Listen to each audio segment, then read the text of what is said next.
Hey everyone, welcome back. Today, we're going deep on this book, Feminism's Silent War, How Women Control and Destroy Men. Written by Sophie Marie Eve Riker. That's right, by Sophie Marie Eve Riker. And this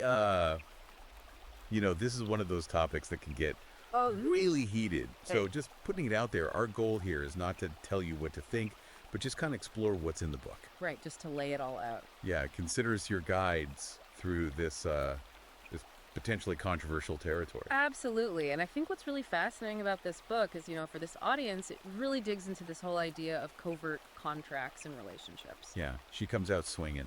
Right. Yeah. I mean, she's saying modern feminism, it's not about equality. Right. It's about power. Yeah, she even uses the term gynocracy.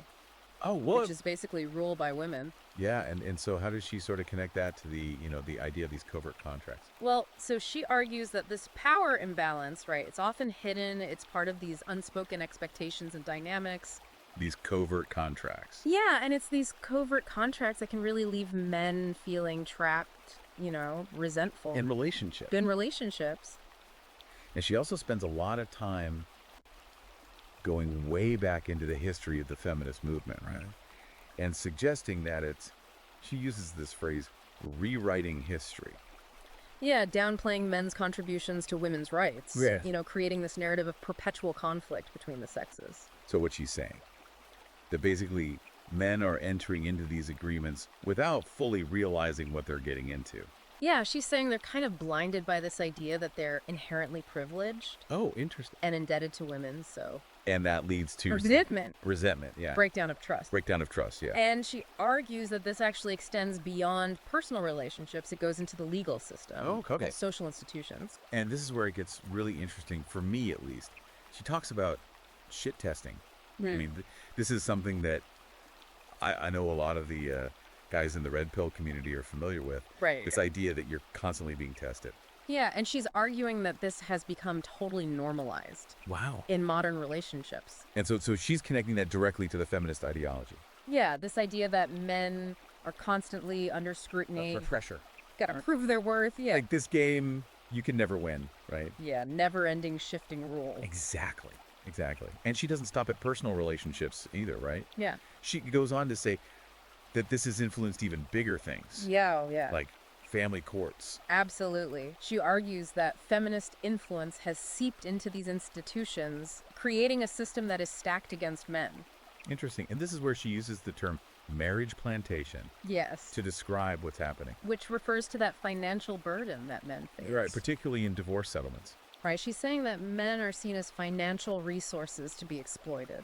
It's a pretty... it's a strong image. Strong image, yeah. So far we've got this idea of covert contracts, this idea of shit testing, we've got marriage plantation. I mean, it's a pretty bleak picture, but... It is, but she doesn't just leave us hanging. Okay. She offers solutions. All right, so how do we get out of this? What does she say? Well, that is exactly what we're going to be talking about in the next part of this deep dive. All right, folks, that's it for this part. We laid out some of the key ideas that Riker brings up.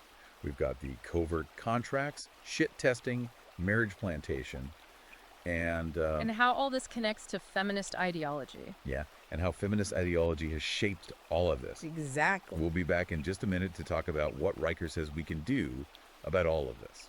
So, picking up where we left off, let's talk about some of the solutions that Riker offers. Yeah. And, she really emphasizes this idea that men need to become aware of those covert contracts that they're entering into, that they need to be able to recognize those unspoken expectations. Right, the power dynamic. The power dynamics at play in their relationships. So basically shining a light on those hidden agreements, making them more explicit. Exactly. Okay. And she really stresses the importance of communication. Communication, okay. Being really clear about your expectations and boundaries from the very beginning. From the outset. Yeah. Yeah, but I mean, how do you even do that when these contracts are often... They're so subtle, they're so unspoken. Right. It's like trying to grab a hold of smoke, Yeah, it's tough. And, she says pay attention to those red flags. Red flags. Those subtle signs of manipulation or control. Okay. And she uses the shit testing example again. Oh, right. Saying, look, you need to be able to recognize these tests for what they are and not play the game. Refuse to play the game. Exactly. It's about setting boundaries, right? Like I'm not gonna jump through hoops. You're not going to Yeah. prove your worth. Yeah. Yeah, prove my worth. Exactly. Yeah. Now, what about when it goes beyond the personal relationship? What are these systems she talks about? Right. Like the family courts? I mean, she paints a pretty grim picture there. Yeah, she does. And she acknowledges that changing those systems is a really long-term Long term. battle. Yeah. But she offers some practical advice. Like what? Well, for instance, she really emphasizes the importance of documentation. Documentation. Keeping records of conversations, agreements, anything, any evidence that could be used in legal proceedings. So be prepared, know your rights, have your ducks in a row. Exactly. Be prepared. Okay. And also she talks about being proactive in seeking legal counsel, Finding a lawyer. finding a lawyer, yeah, one who understands men's rights issues. Okay, that makes sense. Yeah. Now, something else I wanted to ask about, I know a lot of the guys in the red pill community are interested in the history, Right. like the history of our institutions. How did we get here?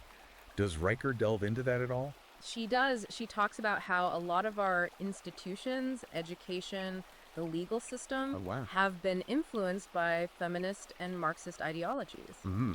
And she suggests that these ideologies have really contributed to this shift in the power dynamic. Away from men. Yeah, at the expense of more traditional masculine roles and values. So she's saying it's not just about individual relationships, it's about a bigger cultural shift. Exactly, a broader cultural shift. That's reshaping our society. Right, and she thinks that understanding this historical context is really crucial for men today. To kind of see where they fit in. Yeah, to understand the challenges they face. So it's not just about fighting back against individual unfairness. Right. It's about seeing those larger forces at play. Exactly. Interesting. Okay, so we've got communication, we've got awareness of the covert contracts, we've got the legal preparedness, Right. understanding the history. It's a lot. It is a lot. It can feel overwhelming. Right, but she breaks it down into manageable steps. She gives practical advice and strategies. So it's more about empowering men than making them feel defeated. That's right. It's about empowering men to take control of their lives Take control. Okay. and to create change. Create change. And that's really the message of her book, What's that? that men have the power to shape their own destinies Oh, okay. and build a better future for themselves and their families.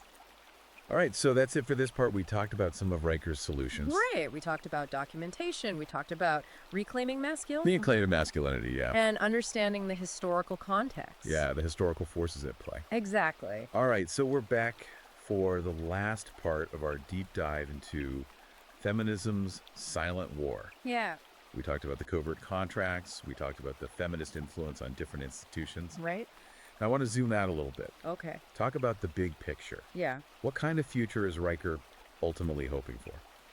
Well, she really envisions this future where men and women, they work together, but in a more balanced and equitable way. She thinks that, the way things are now, with, as she sees it, this heavy feminist influence, it's created this climate of conflict. Between men and women. Yeah, a lot of resentment. So it's not about men versus women. Oh, It's about getting back to some kind of partnership. right, a more harmonious partnership. Okay, and she talks a lot about reclaiming masculinity. Right. But what does that actually look like? I mean, on a day-to-day basis, how do you balance that strength and assertiveness with being compassionate and respectful? Well, she says it starts with self-awareness. Okay. Men need to understand their own values, their strengths, their weaknesses, Yeah. develop a strong sense of self-worth. And that doesn't come from other people telling you you're worthy. Exactly, it comes from within. So it's about inner work Yeah, as much as it is about pushing back against these outside forces. absolutely. It's like building a strong foundation Stop. of confidence and self-respect. And then from there. Well, she encourages men to find healthy ways to express their masculinity. Okay, so like what kinds of things? It could be physical activity, it could be creative pursuits, Oh, interesting. even just being a strong, supportive presence in their families. Oh, okay, so like fatherhood. Yeah, exactly. This talks a lot about that. She does. She thinks it's really crucial. For men. Yeah, for their own personal fulfillment and also for the well-being of their children. Right. She's saying that children need strong fathers. Involved fathers, yeah. And that society as a whole should be supporting that. Absolutely. And she really encourages fathers to be active in their kids' lives. Yeah, and fight for their rights as fathers. Exactly. Okay, so that's self-awareness, expressing masculinity in a healthy way, embracing fatherhood. Right. But what about the bigger picture? What about these institutions that she says have been so heavily influenced by feminist ideology?